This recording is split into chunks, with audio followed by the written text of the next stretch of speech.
Ladies and gentlemen, boys and girls, welcome back to the Blokes podcast. Ryan Hassan from the Senate. We should get a jingle. Sorry, you were just doing a little dance then, and that made me think we should have some sort of jingle at the start of the show.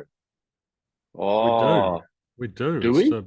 It's the pre-recorded jingle. Do you ever Do we listen to ever? our podcast? We have a jingle. Do we? We do, don't Yes, we? Oh, we fuck. do. I just had a real moment just then. We do have a jingle. Sorry, it'd be nice if we had one though into the We, show. we, Like, we were literally just talking about how you bring nothing to the table, and now you don't even realize we have. I came up with all the themes for the shows, guys. I do all the work. I upload the podcast, and Ryan just oh, who edits rolls it? Who edits it? your virtual assistant in the Philippines. AJ edits it, and I she does a can't wonderful believe. job. Yeah, that's AJ. She's a weapon. She does a fantastic job at everything. So you pretty much So just I can't believe cruise that in I and do forgot that nothing. we have a song. Oh, I do something. I bet you at golf. Sorry, what was that? We were a team. We were a team, and we beat the other team I'm at sorry you've golf. had so many chances to gloat on this show and you've taken those chances. Let me have a moment of glory. We're meant to be channeling, coming together for the Gold Coast. Remember, no Okay. more of this. I beat you. Oh, No more of come this ego. on. Come There's no. There's on. no. There's Not no even a you little and bit. me. Not There's no even a you and little we. There's bit. only a. Oh, There's good. only a we. Spider-Man's here. Come here. Come here. Come I here. saw Tommy. Spider-Man just made a Having a cameo for those who aren't on YouTube. You get a boom. Hi, Spider-Man. So Ryan's son Tommy's just rolled into town and he's shooting me with a spider web through He's got the. the full Spider-Man outfit today, Yes, the he the had mask and the all. mask. Yeah, Loving it. All right, so I'll check my ego, even though it must we need some won, sort of Ryan. expression. We run. This is important for the Gold Coast trip. This is What important. about this? I We heard this one maybe Wim Hof. So no ego, we go. Can that be our mm, motto? yeah. Yep. Let's run with that. I like it. All right. There's, No it's ego, we go. there's no you and me anymore. It's an us. We are a we. So I completely forgot that we had intro music. I apologize I for that. know. Dun, You dun, know, dun, dun, dun, dun, dun. Yeah, that's right. Welcome back to the cool. Woke Blokes podcast. Yeah. I've got it. I've got everyone who's listening is like, yeah, we just fucking heard it about 1 minute ago. You know. Yeah, but we're popping up. I caught up with a mate for lunch on Tuesday, and he had a bit of a drive because he lives on the other side of the city, but he was doing a job out this way. He goes, "Let's catch up for lunch." I'm like, "Awesome!" And he goes, "Mate, I'm on the way here, and whatever podcast I was listening to finished, and then automatically, what do I hear? Woke Blokes podcast is auto played as his next podcast. So he was listening to me on the way to have lunch with me and hear me crap on for about 90 minutes. So he's probably not going to want to reach out for another couple of months. He's had his Ryan dose for a while. He has. He's filled up Oh, with Ryan. Yep. I've got a request to all the listeners. We're sort of upping our marketing or whatever you want to call it. So Are we? any listeners who have a favorite bit of this, where anything that's resonated with you, can you send me the episode and the timestamp for it, or try and find out. We're just after like a shorty. If I'm talking about something and it's been informative or insightful for you, or it's just really landed, it's a little nugget that you think I could turn into a clip and put it on social media just to help other people, just flick me an email and let me know. You know what's going to come through. No. Well, it was for, Dong. no. Um, So it was a wonderful weekend. Nick was down from Agnes Water. We had a lovely barbecue at Myndfit HQ in the afternoon, and then we played golf on the Sunday. So I had my fill up of Nick on the weekend, and it was delicious.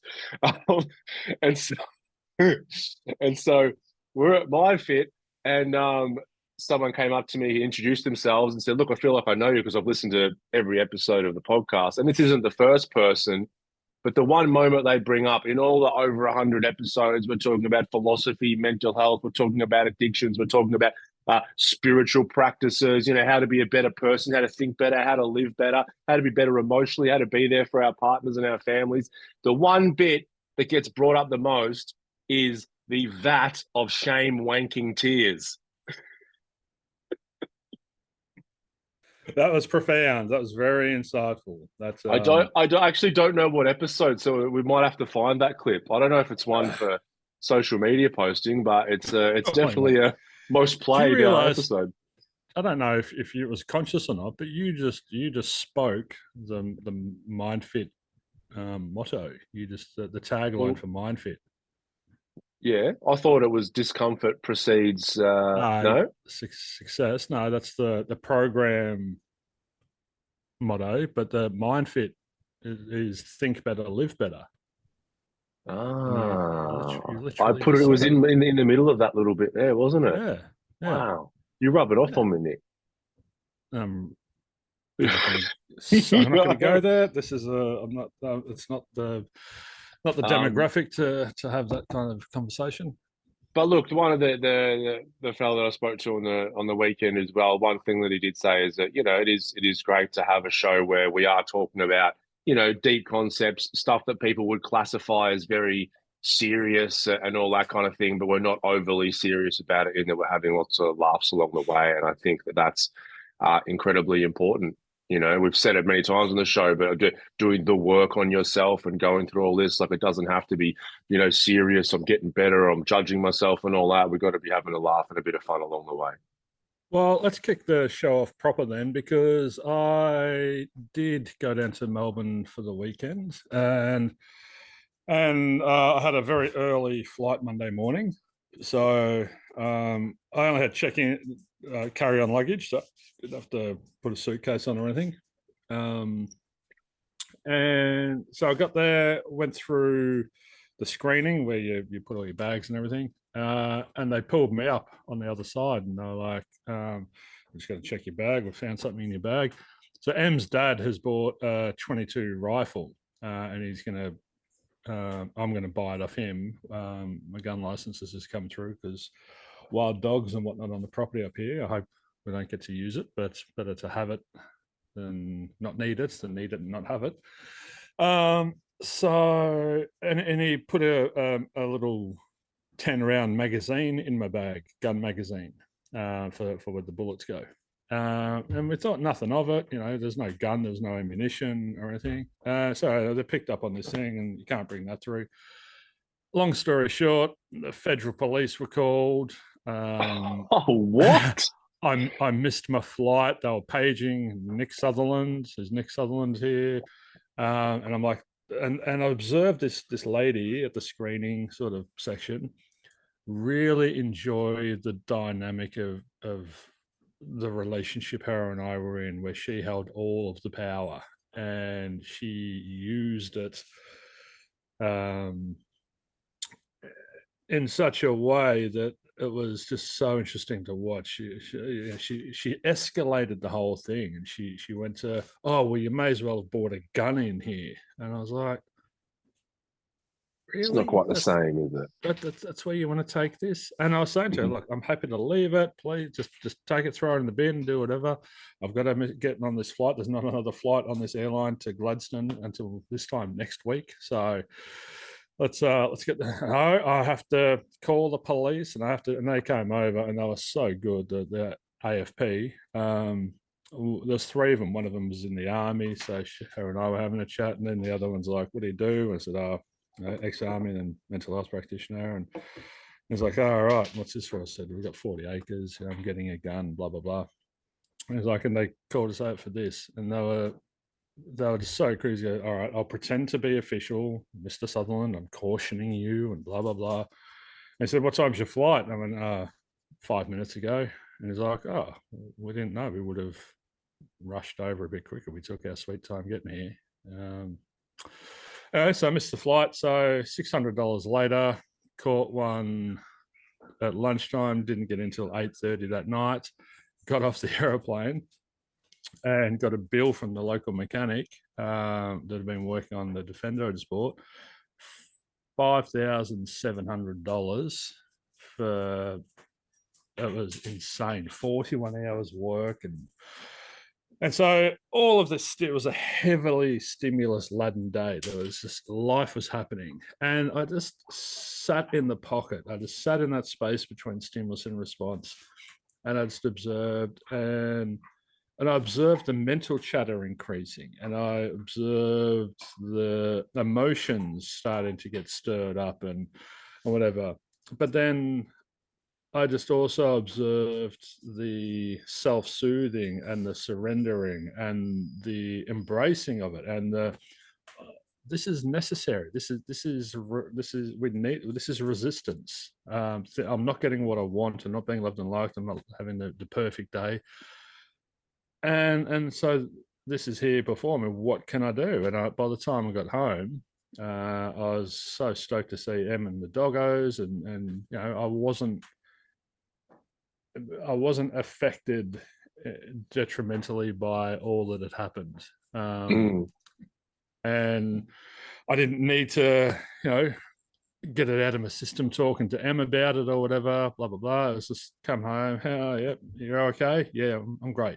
And we just kept moving on. I didn't get stuck in a destructive cycle. So it's really interesting just to have so much stimulus at one time, and to just be that eye behind the eyes we speak of, and just live that meditative life, and have that kind of a day. Yeah, what a day. I mean, that it's a good point that, you know, doesn't matter how much of this work you do and whatnot, then a disturbance, a stimulus like that will stir up something within us. So it's not about not getting stirred up. It's about what you were talking about. It's like, can I actually witness the disturbance? Can I watch all the muck on the bottom of the pond come to the surface? And can I not then get lost in it and start to drown in it and stay back? Because what we mostly do, so let's take the lady at the airport who was working. It's like we have an incident like that, and you know, God knows what's going on for her. And basically, what happens? We have that experience, then we take her with us. In essence, we take her, and that reaction that we have. She becomes the baggage that I didn't check on. She's the baggage. Yeah, you put her in your pocket, you know. Yeah, or you're carrying her on the back, and then she comes home with you, you know, when we're now in relationship or with our families, and then, you know, a week later when we're at work and whatnot, and maybe we're stuck in traffic, and then we bring her out as an excuse to get more angry, and then we're carrying all these things around with us, where we can, you know, we don't forget about things because obviously you can remember it and talk about it, but we're not carrying a lot of that heavy emotion that she was eliciting at the time. Well, I'm not holding on to anything, and I've, you know, there's a beautiful story about the two monks, and they're walking along. I've spoken about it before, but they're walking along. One's an old one, one's sort of new to it all. And there's a woman across the stream, and she needs help. And so the old monk wades through the stream, picks her up, and brings her back over to this side and puts her down. And they wander off. And the young monk's sort of looking at him, shell shocked, because, you know, a part of their monkness, they're not allowed to touch women. And so he's stewing on it all day for the rest of the walk to the next town, and in bed that night. And then he finally goes, "Fuck it, what the hell, man? Why'd you pick that woman up?" And the old monk goes, "Well, I put her down all the way back there. Why are you still carrying her?" And so what I observed was her ego was in full flight, and doing the work, I really intervened in my own experience and turned up and made sure that my ego didn't get engaged and go looking for a wrestling match. Like, it was the suffering that I was in was necessary, because you know, I had a flight to catch. I had a day's work of duty to do when I got home. I had all these things planned, but as soon as things outside of my control start changing the course or the plan, then Viktor Frankl, the only thing I can control is how I feel about it and what decisions I make. So, all right, surrender. I'm not going to catch this flight. All right, well, instead of this destructive, I can't believe she did this, and I can't believe I missed my flight, and I can't believe, it's like, what can I do? Right, I can Qantas, Jetstar, Virgin. There's all these other airlines. Which one goes to Globe? All right, it's going to cost me $600. Well, that's a bit of a kick in the dick, but so be it. And It's just that moving forward, there was no, as you say, I didn't bring her home with me. I didn't. I wasn't stewing or dwelling. I fully let go of any attachments or Yeah, yeah, desires for what I think should have been happening. yeah. It also helps as well. Like when the police come, like a lot of people, if you don't, check that, then you're already worked up. Then all of a sudden well, what's happening here? Wow, this fucking bitch, blah blah blah. Then it's like, whoa, whoa, calm down, sir. And then you're compounding the issue, right? Because you're trying to. I All I think had as in my well. head was I just didn't want to have an experience like you had. I just pictured poor Ryan in a jail cell, starving, doing his push-ups and just beating Mate, other dudes off. yeah, just Beating. my, my Protecting teardrop tattoo himself, with a permanent marker, trying to fit in. crying into a vat of a Yeah, vat of yeah. tears. So did you urinate in that bucket? Yeah, yeah, that's it. Yeah, you're on. You're looking um, so dehydrated. yeah. Well, you're sobbing in the corner. Let's go away. Yeah, we've had complaints from your cellmates. Yeah, they can't sleep. You're howling and crying for hours. You say "mummy" over and over again.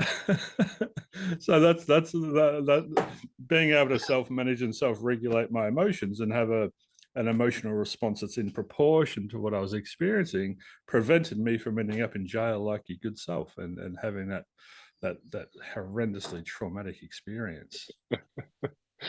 um, yes, that's correct. Yeah, I did have something else to say on that, but we just got really off track. Unlike us. Unlike us. Well, it'll come back to you. It'll come back to you, Okay. and when it does, just release it. I've got a bee in my bonnet, and it's been building for a while, Oh, and I've spoken to you about it, and now we're gonna have it out there. Mental health charities. oh, okay. A bee in Mm, your bonnet.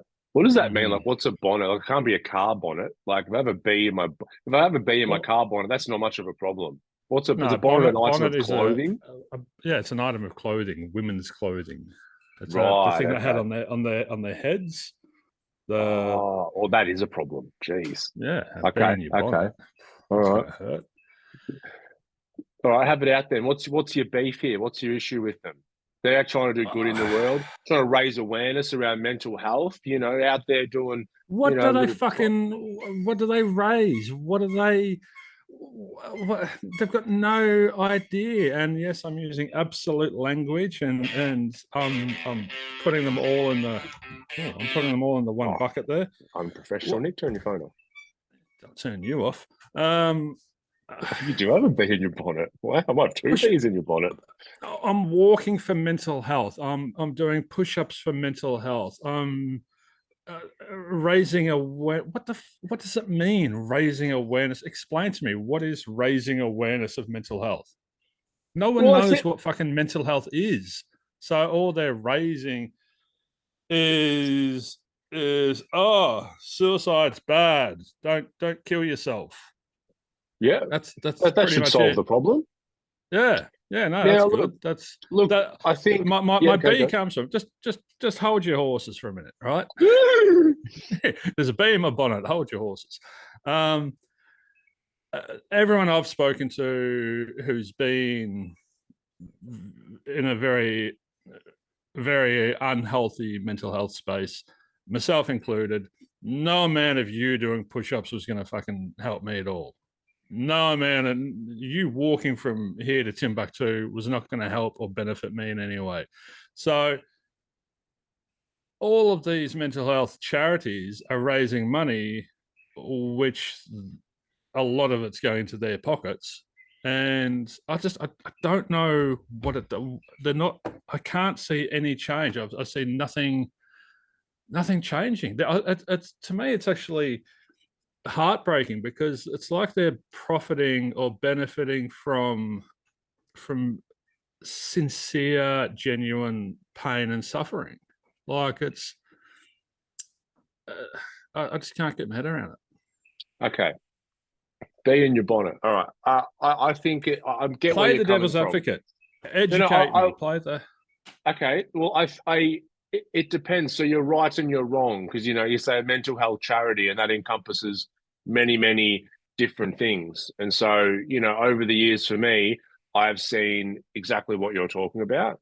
I've seen, I think initially things like, you know, football players or, people who are well known coming out and speaking about their troubles. I believe that's a good little first step because doesn't help an individual, right? Doesn't help an individual per se who's really deep in depression or struggling with something, but it helps overall the general public be like, maybe that 50-something-year-old guy who would have never thought it was a thing before after a year or two of hearing these kind of things kind of goes, oh, okay, so, people can really struggle with their mental health. And, hey, I feel like my son or my nephew or something's been really struggling. I'm going to be now more of a compassionate ear to that.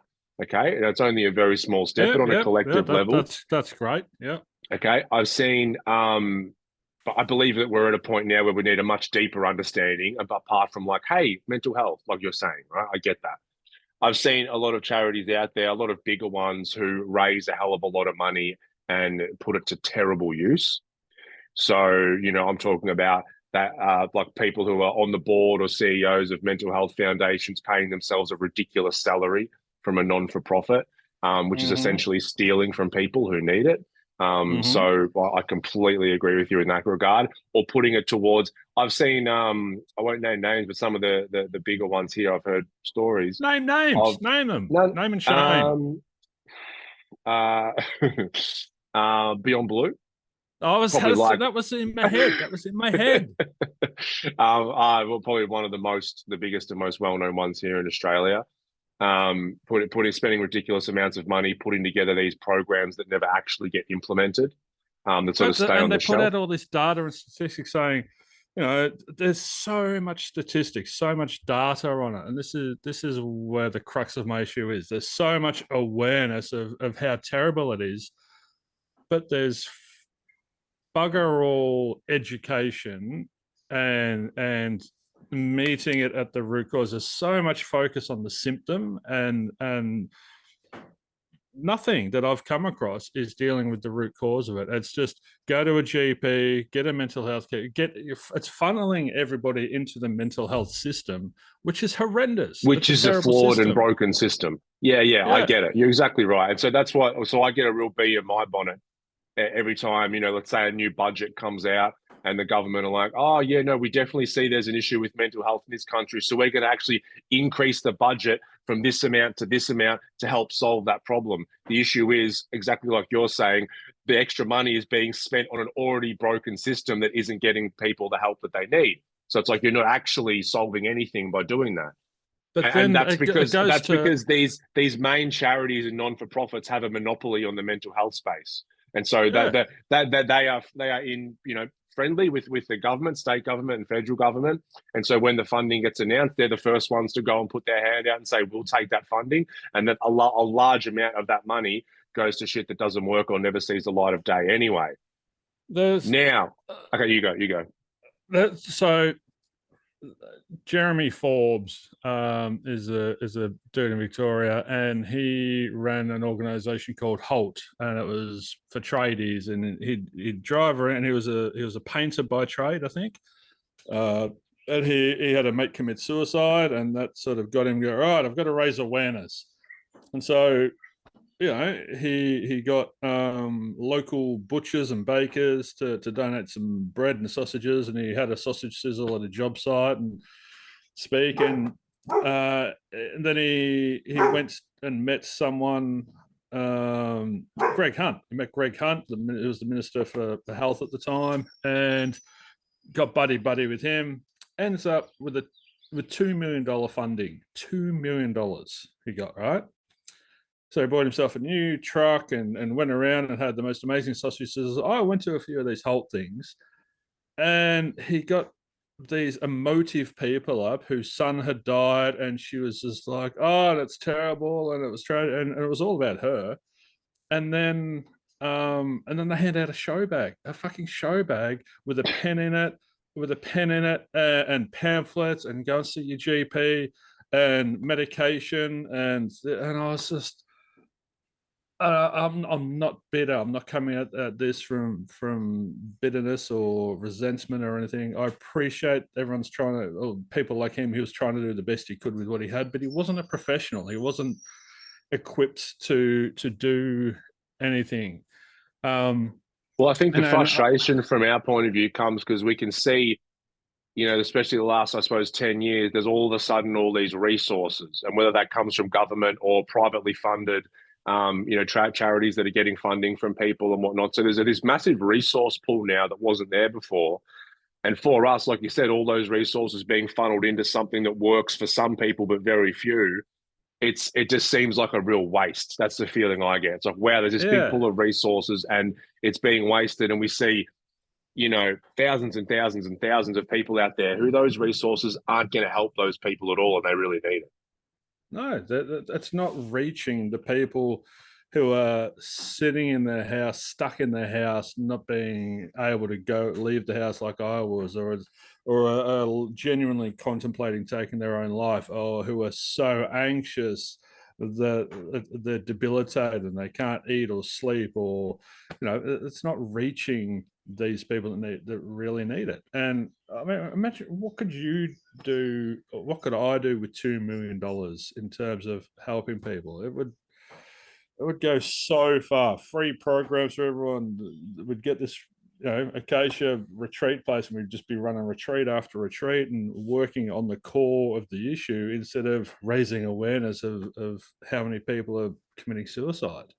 Yeah. And so then there are exceptions to that rule, that are worth speaking Always about. Is. Always is. And so there's some brilliant charities out there. One, we've had him on the show, Matt Runnels, who runs Mindful Laws. And I know him personally, and he's become a friend over the years. And I wish, and a lot of the bees that I have in my bonnet come from stories he's told me because he's in that world.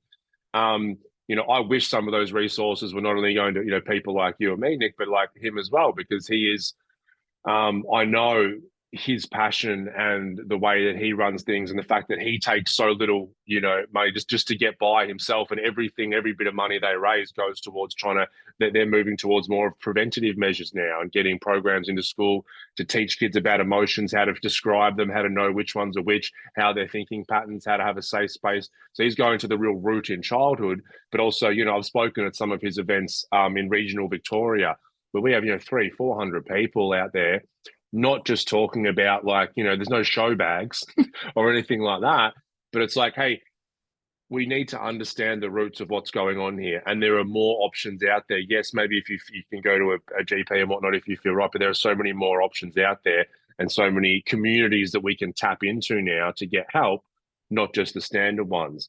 But the shit thing about the system is that sort of approach, which makes so much sense to me and you, and we're harping on it, well, that should be the case. A lot of funding and resources look at that and go, oh, nah, that's not what we're going to put money into.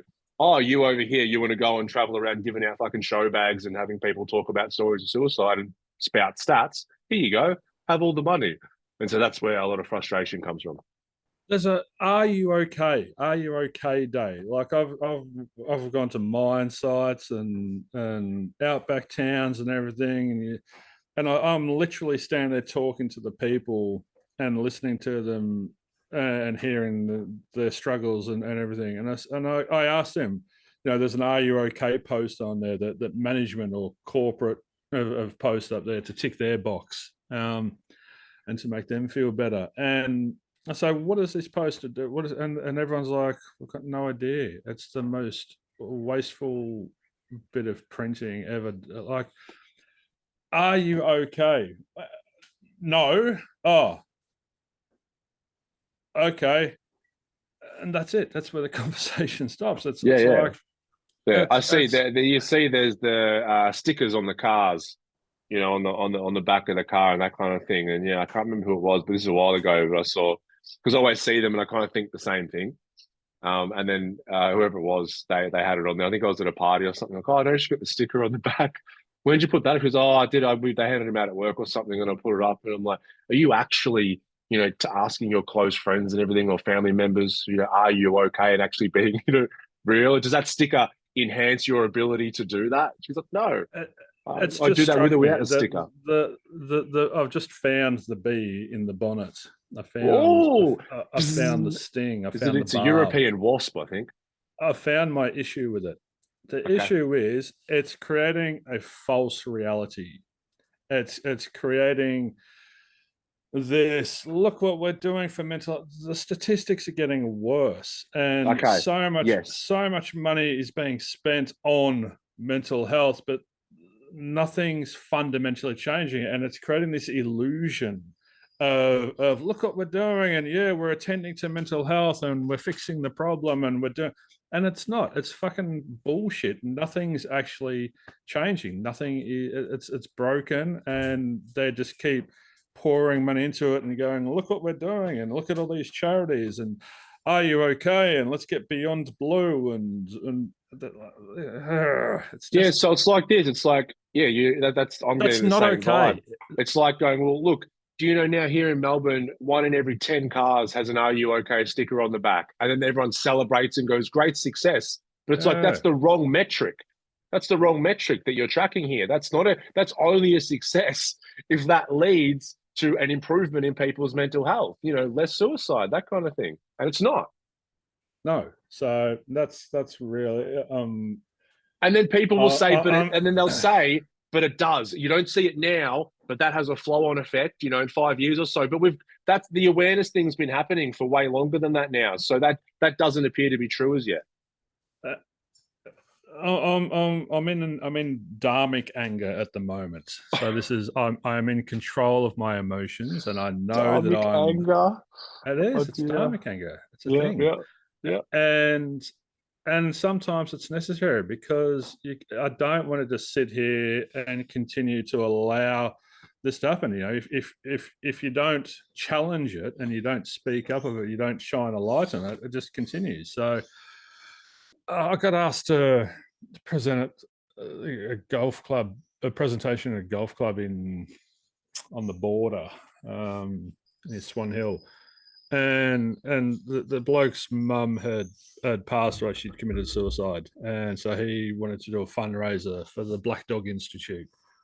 And I said to him, "All right, you're putting on this charity golf day, and you're inviting Billy Brownless up and all these retired ex-footballers who are all getting, $5,000 for coming up. So that's what you're raising money for, to get these footballers, and they're going to auction off some of their shitty old jumpers or whatever. And okay, so you get some. These are the undies I wore in the 1983 prelim, and so they raise a bunch of money. They get a bunch of speakers in, and it fell through, thankfully, because I was going to get up there and just be brutally honest and probably just wreck the whole day, because I was going to Oh, that say, would have been great. I was just going to, I wouldn't have And then given a auctioned off shit. your left sock from when you were going through your Yeah, metanoia. yes. Oh. This is the day that I couldn't open the door for my agoraphobia. This is the left sock that I wore that day. Signed. $3,000. Do I have any takers? This is my first vat of wank shame tears. And okay, I hear 10,000 in the back there. 10,000. Do I have 11,000? 20 replica vats at 1/20th the scale. And if you can buy an extra figurine of me crying into them. I got them made in China, so they're Chinese tears, though. They're not Australian tears. Tears are made in China. So, and I said to the bloke, and I said, mate, and I did it with very mindfully, treaded a delicate line, and I said, I'm so sorry to hear about your mum and her suffering, but please explain to me what a charity golf day is going to do. What's it going to change? The money that's raised, where's that going to go? Where are those? If you raise $10,000, what is that $10,000 going to do? What's it going to change? And he was like, I don't know. And how much of it's going to go to administrative costs? How much it goes to printing posters and marketing and buying vehicles and getting sign writing all over the vehicles? And, how much of it is actually going to reach someone who was like your mum? And it was a really interesting conversation. And I just, Yeah, yeah. it's because we're not. It's like I've told this story on the show before. It's like I remember when we first started the center, we were going around to all doctors and whatnot, and just letting them know that we're here and we're going to treat addiction in a bit of a different way. Went to one, and you went to bring them lunch. They ate our food, and 90% of them walked out on us. And the guy who owned the clinic was there, and he was. And you got balls coming in here, and he said because we know that it's like we know if we have a client with addiction and they need to go get treatment, we send them to Pine Lodge. So it's like, I've done that. I've done my job and I'm right and that's all good. And I said, I do you know the followed statistics? protocol. I followed protocol. And I'm like, do you know the statistics of Pine Lodge? Not at 10, they have about a 10% success rate. So 9 out of 10 people that you send there won't get the help that they need. And he goes, oh, well, I wouldn't know all the stats, and walked off. So when I think people, and they do it from a good place, but I think our little bit of dharmic anger today is warranted, because it's like, I'm going to organize a charity golf day or whatever it is. I'm going to organize this special barbecue and whatnot, and all the proceeds are going to go to A, B, C Institute. So now all of a sudden I'm like, I'm doing the right thing. I'm doing this for the right cause. And, we go about it. And it's like, oh my God, I raised $6,300 and that's going to go to this institute over here. Awesome, I'm done. But we don't ask the questions like you were asking that guy. Okay, where does that money go to? Does 5,000 of it go to the CEO's salary? He's paying himself 180 grand a year. Where does the rest of it go? And so all of a sudden the people that need it don't get it. Here's something that's going to sound terrible. That bloke who was hosting the charity golf day for Black Dog, he was doing that for himself. He wasn't doing that for anyone else. He was doing that to alleviate some of his grief and to fear, because something out of his control happened, and he lost someone very near and dear to him, and he was stuck in suffering and wanted. So it was like Medicaid. It was a coping mechanism for him. He was trying to soothe that wound by raising money and look, and I'm helping other people. It had nothing to do with anyone else. It had everything to do with him. And I'm not sitting here and you're not sitting here saying we could do it better. We should create a new system. Nick and Ryan have a magic wand and are the only ones that can. It's not about us. It's about the people that are struggling and stuck and have been. I'd say 9 out of 10 of my clients have been in the mental health care system and either ejected themselves from it, thankfully, or been spat out by it because it was so unhealthy. And I'm talking about this for them and the people that can't help themselves and do, it ain't weak to speak. So many people do speak up and raise their hand, but instantly, as soon as they open their mouth, there's a pill shoved in it, or there's a clinician labeling them or diagnosing them with something. And it's I would love to just tear it apart. Yeah. There's a disconnect. So what me and Nick, we're always trying to empathize with that person who's in it, who needs the help. And then you've got all these layers up here, and then up here you've got resources, funding, charities, and all that, and then people implementing programs. And it doesn't get down here. It just doesn't. It stops here, and everyone goes, "Oh, we did a great job. Look at all the stickers over here. Look how many people know about mental health." But old Johnny over here, who's depressed as fuck, is like not even aware that there's resources out there for him because they haven't gotten through. It's like people, the Doctors Without Borders and people on the front line, people in third world countries, and there's all UNICEF and there's all these, donate the food and all that. $1 million is raised. About $1,000 will trickle down to the doctors on the front line, and it's just wasteful. And so there's got to be a better way, but a better way is not going to be created until the current way is challenged enough and a light is shone at it. And our little podcast that we're doing today is not going to bring the system down, but we're a little laser pointer. We're just starting to laser pointer, pointed at the system. Everyone, look at this. We're a little magnifying glass, and maybe if we get the right sunlight, it'll start burning the system a little bit. Up in flames. Give it a rev up. Yeah, no, I saw that a lot. Yeah, when we once again started the Ascension, we started to get in touch with different people in the industry, and we'd only been open for about 6 weeks, and went to this PHN meeting who helped distribute funds from the government to these places. And I was really interested because I was speaking to a lot of people who were there, who kind of managed, these bigger clinics and that kind of thing. And you could see after normally, 10, 20, 30 years, there's just more and more of a disconnect from the front line, because they were on the front line, very passionate. And then as you move away from the front line, start moving into management of the people who are on the front line, then bigger management. And that's the people who deal with where the resources are being handed out. All of a sudden, that system that we're talking about has also molded the professionals in the space. And it's molded them to now look at, numbers on a page, and look at these metrics and things like that, and start to use funding on metrics and the wrong metrics, I believe. But one of the ones I couldn't believe was the guy's like, yeah, we get funding for people coming through the door, not for outcomes. And I'm like, so yeah, that even if it's the same person who keeps coming back, yep. And I'm like, well, that's a really interesting way of measuring success. It's like in the army, the frontline soldiers, and you may have been in the trenches, and then years after you get promoted, and you move further up the ranks, and all of a sudden you're a general, and you're sitting as far away from the front line as possible, making all these decisions about what should be happening, and the soldiers are sitting there going, this is the most ridiculous fucking decision ever made, or the Russians aren't reaching them, or they're not getting water or ammunition, and it's just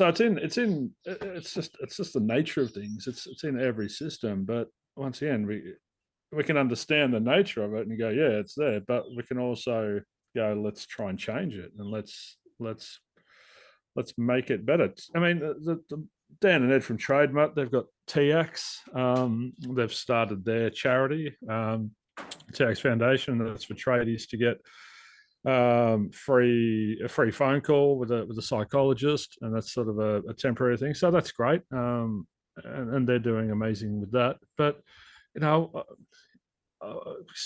got this vivid memory of standing at this Halt thing and looking at all these traders, and because I've got so many clients that are tradies. And you listen to the traders as they walk out. You're in the audience and you hear them like, "Oh yeah, free burger, free bacon, egg roll, and a coffee," and then they just chuck the show bag out and carry on with nothing changes. They walk out exactly the same as they walked in. They go home. It's like, oh, honey, how was that mental health thing worked out? Yeah, it was right. Yeah, I got a free burger. What did you learn? Yeah. Oh, yeah, no. That was it. This woman was up there describing, her son's suicide and in very minute detail, and I was just like, this is where $2 million gets you, and What's the latest one? I read there's some whoever the minister is at the minute there. What's their newest camp? Something to do with barbecues, something to do with you gather around the barbie and have a chat or some shit. He's going to travel all around, whether it's a state or the country, and encourage all these barbecues. And I'm like, all right, let's see what's actually happening at these barbecues. How's life, mate? How's work? Yeah, no, it's all right. Anything you want to talk about? No. Okay, successful barbecue. Here's your show bag, everyone. I'm going to the next one. You have a pen. I've ticked my box. Can you imagine? You're like, oh my God, I feel so much better. Oh my God. What is this pen? People say to me when I talk to people about this, and they say, well, why don't you get funding? Why don't you apply for funding? Why don't you get grants and show us what you can do? I'm like, it's so unattractive to receive money from the government, because the amount of hoops that you've got to jump through. I'd spend more time justifying what I'm doing with the money than actually spending it wisely. So I don't think that's the answer. The answer is not for Nick or Ryan to, hopefully I'll win 60 million tonight and I can just chuck that it's out there. We've looked into it at times, and the red tape is unbelievable. Oh. Like, we're talking, for us who haven't got classic, psychology training, master's training and that kind of thing, you're talking years with the possibility that it's not even going to happen in the first place. So that's how, it's so funny. It's like they're so tight around where resources and funding will go. But then when they've got the ones they go to, they're happy to hand out plenty of money. But, like we've spoken about, it's like, what's that money going to? Is it making a difference? So I think,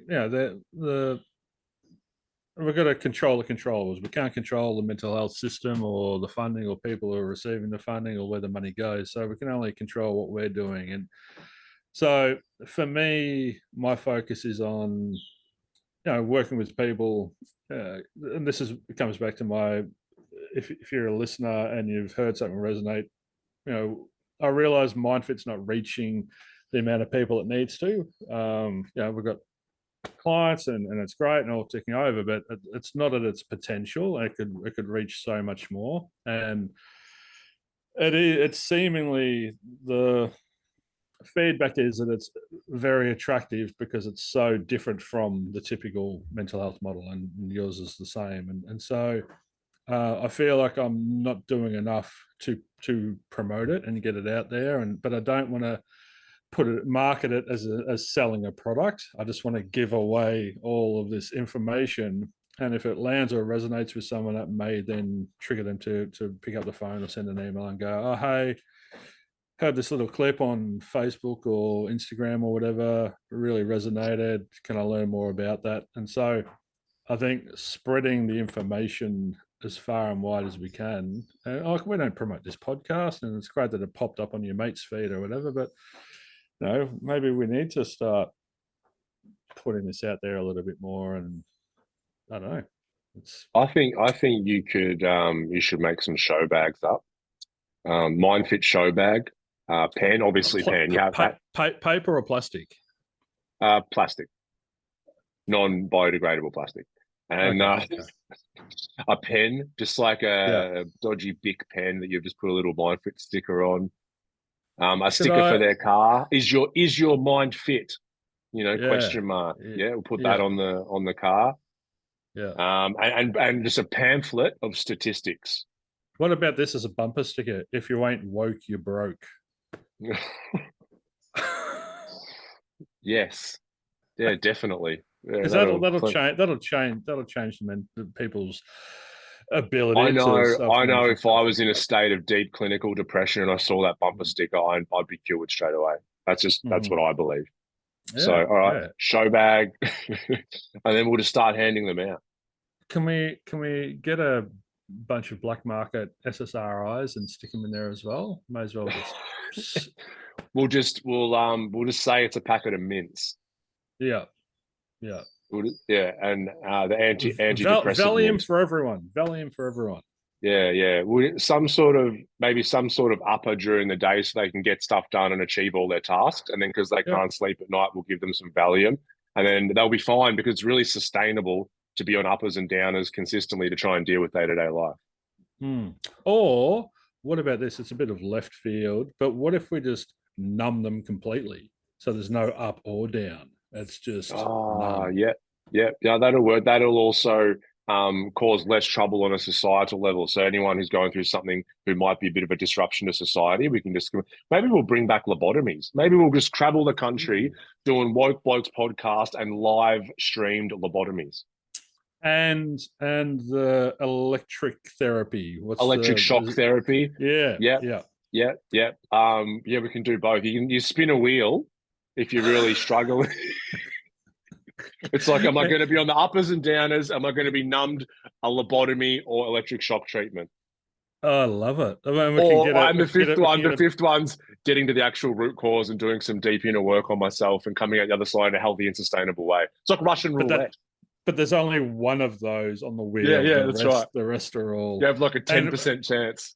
We can get like a Winnebago and just travel the country. A real dodgy, like an old, like the Winnebago out of Breaking Bad. They're cooking meth in, something like that. Yeah. Just graffiti, Myndfit, and Center for Healing on the side. If this van's a rocking, don't come a knocking. Come and do a town near you. Oh, it's perfect. Let's do it.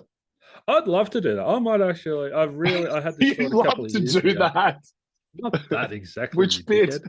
Not I'd love to travel the country for a year, do a Myndfit lap of Australia and just stop in all these small. If I had $2 million, that's what I'd do. I'd just hit the road and map out. I'm going to be at these towns and just hit it, chuck them and the doggos in the bongo van, and off we go. What would you do? I reckon some sort of education piece, why we think the way that we do, destructive thought patterns, all that kind of stuff. And then also as you leave the town, you're setting the people up who need it with that ongoing support. It's like, great, now we're going to work on this. You're going to have weekly sessions with so-and-so from Myndfit. Here's your days and times. What support work have you got around you? Let me speak to the rest of family, make sure we're all on the same page. That kind of stuff. Oh yeah, that's basically a discovery session that we do before the program in every town. So here's what's going on. Here's your cognitive distortions. Here's your anger. Here's why you're using all these coping mechanisms. Here's what you can do differently. And if you're into it, great. And yeah, let's start this community, online community, and we'll all sort of engage and we'll all do this work together and go forward and and meditate. Let's do a meditation and let's. At what point are you then showing them the suicide statistics? Oh yeah, fuck. Is that what you'll be meditating on? Yeah. I just really want to reinforce and drum into everyone how many people are committing suicide. I think. And I think at what point will you label them with the diagnosis? Because that's super helpful as well. Well, that's going to be a wheel as well, so they're going to spin the wheel. So which one you have? And then there's going to be a stick, and they literally have to stick it on their forehead. What about tattoo? That's a bit excessive. It's a bit excessive. Oh, that was fun. That was fun. I enjoyed this. You had a bee in your bonnet. We've ended up laughing at the end of it.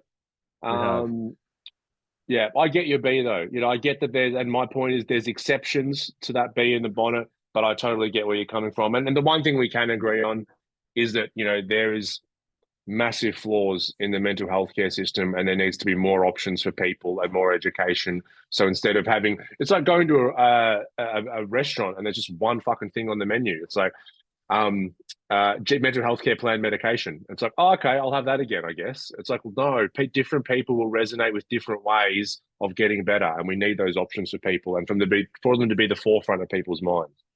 Let's get Old Love back on the podcast. Remember, she was the minister for the suicide person to the prime minister, the advisor or something. Yes. She was creating the mental health landscape for the next 10 years and whatnot. I'd love to get her back and put her in the hot seat this time instead of just in the hot seat. All right, let's do it. All right. Well, remember her people kept saying, "Oh, can you send us a list of questions?" And so maybe we worked around that. We were nice to her, so we've sort of we've lured her with honey, and now we just get her in the hot seat and go, "All right, fun's over, love." Yeah. Dun dun dun. We want to know how you gonna. Yeah. How's this plan coming? What's changing? Who are we actually asking to advice on? Are you asking the front lines, or are you asking the generals and the chairman and the people at the back who are loading their pockets? I reckon you'd thrive in that position, just putting someone in the hot seat, because you're quite disarming. Your nature's quite disarming. But then if you get in there with some real stabby questions, I reckon that's going to go great. I'll tee up some sort of, it'll sound like we've got an audience or something. I'll have little buttons where it's like, ooh. I'd like to have a buzzer that electrocutes them as soon as I think they're lying. Wrong. Yeah, let's do electric shock therapy on the people that are creating the system. Yeah. Let's put them we'll say to her system. people, it's like, hey, we've sent over this weird looking helmet with probes on it.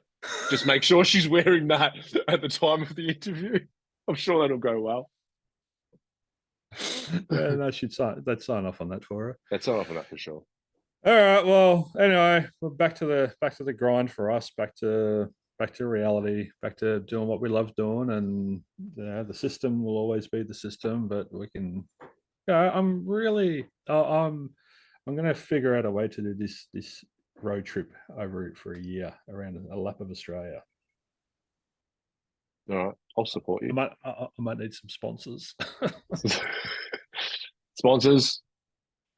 Oh, that would be great. Black Dog Institute. Yeah. Can you Beyond Blue? Can you? I'll put a sticker on the van. Can you imagine? You just completely sell out, and then you travel the country and don't even talk about your Myndfit stuff. You're just like, oh, let's look at these stats. We've got show bags for you. Or I get all this money off them and don't talk about them at all, and then they get around Australia and they hear about it, and then they say, "Can we have $1 million back?" Oh, fuck. Sorry, spent it. All gone. Not here. Here, no cash. Yeah, Here, the cash, not here. Not here. I just have that on the button. Oh, well, that was fun. It's weird consciously going to the dharmic anger because It's lovely. My general day-to-day demeanor is very equanimous, so it's fun to shake things up a little bit from time to time. No, there's anger. There's this wonderful juice in it. It's the force for change. It's the force for empowerment, not destruction. Even though that we see destructive anger so much in the world. That's why it's dharmic anger, because it's constructive. It's not destructive. Beautiful. All right, well, I'm going to start using that term next time. Mel's like, "Oh, why are you so angry?" I'm like, "Babe, this is dharmic anger. Okay, don't you take it the wrong way." That's a dharmic backhand. Oh dear.